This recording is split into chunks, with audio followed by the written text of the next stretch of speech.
आपण पाहत आहात आजची विशेष बातमी. महाराष्ट्राच्या राजकारणातून या घडीची सर्वात मोठी आणि अत्यंत खळबळजनक बातमी समोर येत आहे. शिवसेना उद्धव बाळासाहेब ठाकरे पक्षाचे नेते आणि खासदार संजय राऊत यांनी दिल्लीत घेतलेल्या पत्रकार परिषदेत सत्ताधाऱ्यांवर आणि बंडखोर खासदारांवर अत्यंत गंभीर आरोप केले आहेत. पक्षातील काही खासदारांना पक्षांतरासाठी तब्बल 50 कोटी रुपयांची ऑफर दिली जात असून पहिल्या टप्प्यात प्रत्येकी 15 कोटी रुपये पोहोचवले जाणार आहेत, असा खळबळजनक दावा संजय राऊत यांनी केला आहे. या संपूर्ण प्रकरणाने राजकीय वर्तुळात आणि कार्यकर्त्यांमध्ये मोठी खळबळ उडून दिली आहे. पाहूयात या संदर्भातील सविस्तर वृत्त.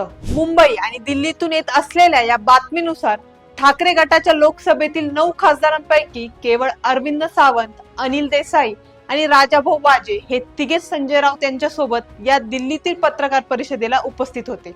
संजय राऊत यांनी दावा केला आहे की महाराष्ट्रातील काही खासदारांना खरेदी करण्याचे प्रयत्न सुरू असून मंगळवारी उशिरा रात्री एका अत्यंत महत्त्वाच्या व्यक्तीने त्यांना ही माहिती दिली आहे. प्रत्येक खासदाराचा दर 50 कोटी रुपये ठरला असून त्याच्याकडे पहिल्या टप्प्यात प्रत्येकी 15 कोटी रुपये पोहोचवले जाणार आहे. पैसे मिळाल्याशिवाय विमानात बसण्यास नकार. संजय राऊत यांनी पुढे एक धक्कादायक गौप्यस्फोट केला आहे. ते म्हणाले की पैसे मिळाल्याशिवाय बंडखोर खासदार विमानात बसण्यासही तयार नव्हते, मात्र केवळ आश्वासनावर त्यांची बोळवण करण्यात आली आहे. जर अशा पद्धतीने कोट्यवधी रुपये देऊन पक्ष फोडले जाणार असतील तर निवडणुका लढविण्याला काही अर्थच उरत नाही, अशी उद्गिंताही राऊत यांनी यावेळी व्यक्त केली. पक्ष सोडायचा असेल तर आधी राजीनामा द्या. पत्रकार परिषदेत संजय राऊत यांनी बंड करू पाहणाऱ्या खासदारांना थेट आव्हान दिले आहे. त्यांनी ठामपणे सांगितले की उद्धव सेनेचे सर्व खासदार हे पक्षप्रमुख उद्धव ठाकरे यांच्या नेतृत्वाखाली आणि मशाल चिन्हावर निवडून आले आहेत. त्यामुळे त्या जनतेशी विश्वासघात करण्याचा अधिकार कोणालाही नाही. जर कोणाला पक्ष सोडायचा असेल तर त्यांनी आधी आपल्या खासदारकीचा राजीनामा द्यावा आणि मगच काय ते करावे.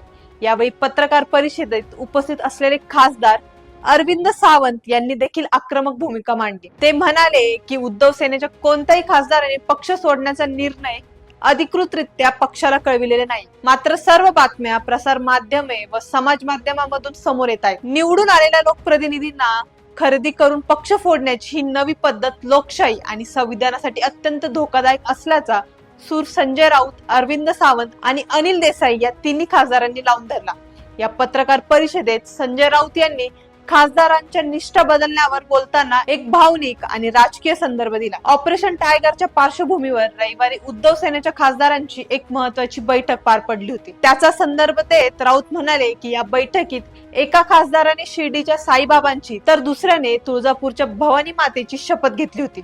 इतकेच नव्हे तर काहींनी आपल्या मुलांची आणि आईची शपथ घेऊन आम्ही पक्षासोबतच प्रामाणिक राहणार असल्याचे आश्वासन दिले होते. मात्र आता त्यांच्याच बंडाच्या चर्चा सुरू असल्याबद्दल त्यांनी आश्चर्य व्यक्त केले. दुसरीकडे खासदारांच्या बंडाच्या चर्चांमुळे मराठवाड्यात तीव्र पडसाद उमटत आहे.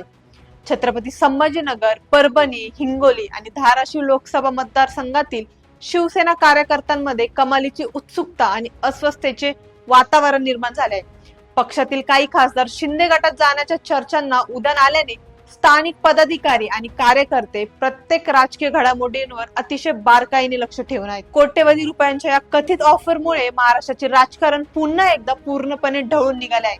संजय राऊत यांच्या खळबळजनक आरोपानंतर आता सत्ताधारी गट यावर काय उत्तर देणार आहे याकडे सर्वांचे लक्ष लागले आहे. राजकारणातील अशाच सर्व ताज्या आणि सविस्तर घडामोडींसाठी पाहत राहा पुणे लोक.